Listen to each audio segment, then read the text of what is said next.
Om Swastiastu. Selamat pagi anak-anak. Bertemu kembali dengan Bu Guru di tema 2. Kali ini kita akan mempelajari tema 2 yaitu udara bersih bagi kesehatan.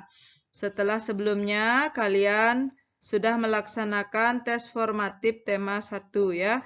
Kali ini kita sudah memasuki tema 2 tentang udara bersih bagi kesehatan. Kita simak pembelajarannya ya anak-anak. Pada tema 2 subtema 1 pembelajaran 1 kali ini kita akan membahas dua muatan pelajaran. Yang pertama adalah muatan bahasa Indonesia tentang mencari informasi penting dan muatan IPA tentang sistem pernafasan hewan. Pada muatan bahasa Indonesia yaitu mencari informasi penting. Pada tema 1 sebelumnya kita sudah mempelajari tentang cara menemukan ide pokok. Pada tema 2 kali ini kita akan belajar menemukan informasi penting dari sebuah teks. Apa itu informasi? Informasi itu adalah sekumpulan fakta yang menggambarkan sebuah peristiwa atau kejadian tertentu. Informasi ini dapat membuat seseorang mengetahui dan memahami tentang sesuatu. Bagaimana cara kita memperoleh informasi? Itu adalah dengan membaca teks dengan cermat, seperti yang dilakukan oleh tokoh kartun SpongeBob yang ada di layar kalian. Dia sedang menemukan informasi melalui kegiatan membaca sebuah buku, anak-anak. Setelah kalian membaca teks dengan seksama, langkah yang selanjutnya harus kalian lakukan yaitu menemukan informasi penting dengan membuat kalimat tanya menggunakan kata tanya. Kata tanya itu ada banyak sekali jenisnya anak-anak. Ada kata tanya apa, di mana, kapan, siapa, mengapa, dan bagaimana. Kalian tentu sudah bisa menggunakan kata tanya yang tepat pada kalimat-kalimat yang harus kalian buat. Misalnya kata tanya apa itu digunakan untuk menanyakan sesuatu. Kata tanya di mana digunakan untuk menanyakan tempat. Kata tanya kapan digunakan untuk menanyakan waktu. Kata tanya siapa digunakan untuk menanyakan orang. Kata tanya mengapa digunakan untuk menanyakan alasan. Dan kata tanya bagaimana digunakan untuk menanyakan cara atau alat. Setelah kalian menemukan atau membuat kalimat tanya, maka kalian buatlah sebuah peta pikiran atau disebut dengan istilah mind map. Apa itu peta pikiran atau mind map? Peta pikiran itu adalah cara mencatat informasi penting agar terlihat lebih menarik dalam bentuk diagram. Nah, di sini Bu Guru ada sebuah wacana. Wacana ini ada di dalam buku paket kalian, buku paket BOS anak-anak. Di sini ada sebuah wacana yang berjudul Dayu dan Ikan Hias. Dayu memelihara banyak ikan hias berjenis ikan mas koki. Ikan-ikan hias itu dipelihara dalam sebuah akuarium. Setiap hari Dayu memberi makan ikan-ikannya. Dayu juga rutin membersihkan akuarium, lalu mengganti airnya dengan air bersih. Kegiatan itu ia lakukan seminggu sekali. Dayu senang melihat ikan-ikan di dalam akuarium berenang ke sana kemari. Dayu memperhatikan saat mulut ikan-ikan itu terbuka dan menutup. Seolah-olah ikan-ikan itu selalu menelan air. Dayu bertanya-tanya, apa yang dilakukan ikan-ikan itu? Nah, itulah dua paragraf yang terdapat dalam teks bacaan Dayu dan ikan hiasnya. Kemudian, jika kalian ingin menemukan informasi penting tentang teks tersebut, buatlah peta pikiran atau mind map. Bu Guru sudah contohkan di sana. Ada peta pikiran yang berjudul Dayu dan Ikan Hias. Kemudian ada percabangan di sana anak-anak. Percabangan itu berisi kalimat tanya.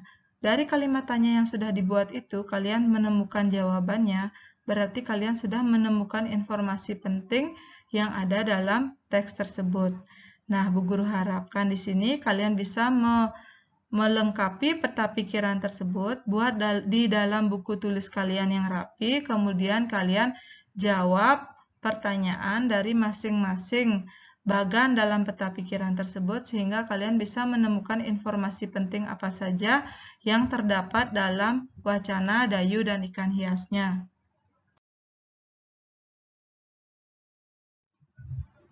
Bagaimana anak-anak? Tadi kalian melihat nggak? Dayu sedang mengamati akuariumnya yang berisi ikan hiasnya. Nah, kalian melihat di sana bahwa mulut ikan itu selalu terbuka dan tertutup. Dayu bertanya-tanya, kenapa bisa ikannya terbuka dan tertutup seperti itu mulutnya? Nah, agar kalian lebih mengetahui tentang alasannya, mari kita pelajari tentang alat pernafasan pada hewan. Sistem pernafasan pada hewan itu berbeda-beda, tergantung dari tempat hidupnya. Di sini Bu Guru menjelaskan 7 hewan, ya, dengan sistem pernafasannya. Di sana yang pertama itu ada cacing tanah, kemudian yang kedua adalah serangga, yang ketiga ada ikan, yang keempat ada amfibi atau katak, yang kelima ada reptil, yang keenam ada burung, dan yang ketujuh ada mamalia. Sistem pernafasannya bisa kalian baca di sebelahnya. Untuk lebih memahami lagi, Bu Guru sudah jelaskan per bagian. Mari kita simak berikutnya, anak-anak. Baiklah, di sini Bu Guru akan menjelaskan tentang organ pernafasan pada cacing tanah dan serangga. Cacing tanah. Kenapa cacing tanah itu bernafas menggunakan permukaan kulitnya yang basah dan berlendir? Permukaan kulitnya yang basah dan berlendir itu digunakan untuk memudahkan atau membantu pertukaran gas oksigen dengan karbon dioksida. Kalian bisa lihat di gambar. Di sana terdapat permukaan kulit dari cacing tanah itu yang sangat lembab. Tujuannya itu adalah untuk memudahkan anak-anak terjadi pertukaran gas karbon dioksida dengan gas oksigen. Kemudian yang kedua itu adalah serangga. Serangga atau insekta itu bernafas menggunakan trakea. Kalian bisa lihat gambar trakea di layar kalian.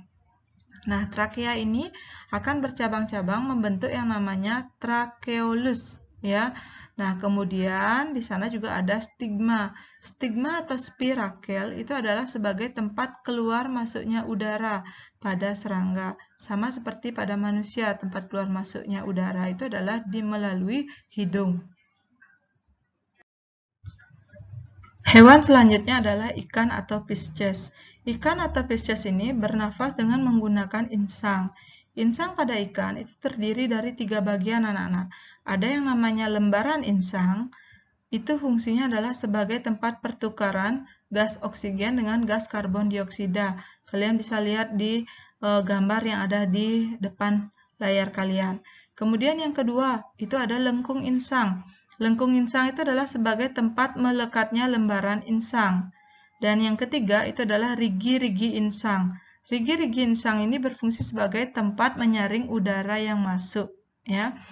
Kemudian yang ketiga adalah katak atau amfibi. Katak atau amfibi ini, ya, kenapa disebut amfibi? Karena katak itu bisa hidup di 2 tempat, anak-anak, yaitu di darat dan di air. Saat katak itu masih kecil atau dalam fase berudu, maka katak itu akan bernafas dengan insang. Sedangkan setelah katak itu dewasa, jika katak itu tinggal di dalam air, maka akan bernafas dengan kulitnya yang basah. Sedangkan jika berada di darat, maka katak itu akan bernafas dengan paru-parunya. Selanjutnya adalah reptil dan mamalia. Reptil itu bernafas dengan menggunakan paru-paru. Udara yang masuk itu melalui hidung, kemudian menuju ke tenggorokan, dan akhirnya menuju ke paru-paru. Kalian bisa lihat reptil di sini, misalnya Bu Guru beri contoh ular. Kalian bisa lihat paru-parunya di sana, ya. Jadi udara itu masuk melalui hidung, kemudian menuju ke tenggorokan, dan akhirnya menuju ke paru-paru. Dan yang selanjutnya yaitu mamalia. Masih ingat kan hewan mamalia itu apa pengertiannya, ya? Nah, di sini Bu Guru berikan contoh kuda. Pada mamalia, pernafasannya itu menggunakan paru-paru. Jadi oksigen masuk melalui hidung, kemudian menuju ke tenggorokan, dan akhirnya ke paru-paru. Sama seperti pada reptil tadi. Contoh mamalia itu seperti kuda, anjing, kucing, dan ada juga mamalia air, seperti paus dan lumba-lumba. Kalian pernah kan melihat paus dan lumba-lumba itu biasanya muncul ke permukaan air. Tujuannya untuk apa, anak-anak? Tujuannya adalah untuk menghembuskan nafas atau mengambil oksigen atau menghirup oksigen. Selanjutnya yaitu burung atau aves. Burung atau aves ini memiliki 2 alat pernafasan. Yang pertama adalah paru-paru, itu digunakan saat burung itu sedang bertengger. Jadi pada saat burung itu sedang beristirahat. Sementara yang kedua yaitu menggunakan pundi-pundi udara atau disebut juga dengan kantong hawa. Pundi-pundi udara atau kantong hawa ini digunakan saat burung itu terbang. Jadi bernafas menggunakan pundi-pundi udara itu saat burung itu terbang, anak-anak.